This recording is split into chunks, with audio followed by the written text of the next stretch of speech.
Jihad in the news is often translated to mean holy war, but holy and war are both English words with Latin origins, so it probably doesn't mean exactly that. According to Google Translate, the individual words exist separately in Arabic. So what is jihad? Does it refer to a set of conflicts, like how the Crusades refer to a set of Christian holy wars? Nope, it does not. So why do they need the extra word jihad to describe a holy war? Does it even mean holy war at all? Well, the short answer is no. What jihad really means is struggle.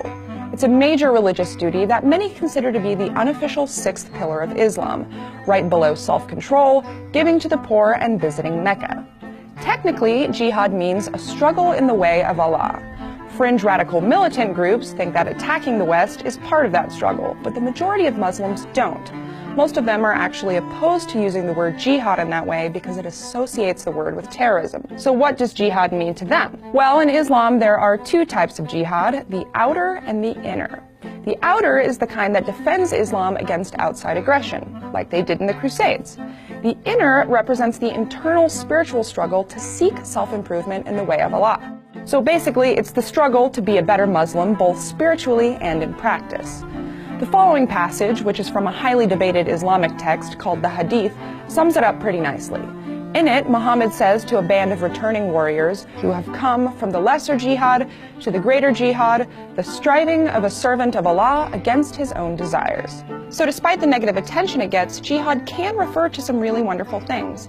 There's even a website called mygihad.org that highlights good jihads, and it's part of an entire online movement devoted to taking the word back from Islamic extremists. Even Twitter has gotten in on it with a hashtag #MyJihad, where people tweet about their good deeds or positive struggles to help better themselves and their communities. Like, my jihad is to balance work and family life. My jihad is to challenge society norms and work towards improving our culture. My jihad is to keep the air in my country clean. And finally, my jihad is trying to appreciate the jihad in a place where the jihad is misunderstood. So see, it's really not as scary a word as you might think. It doesn't mean holy war, and if that hashtag is any indication, it has the power to change the world.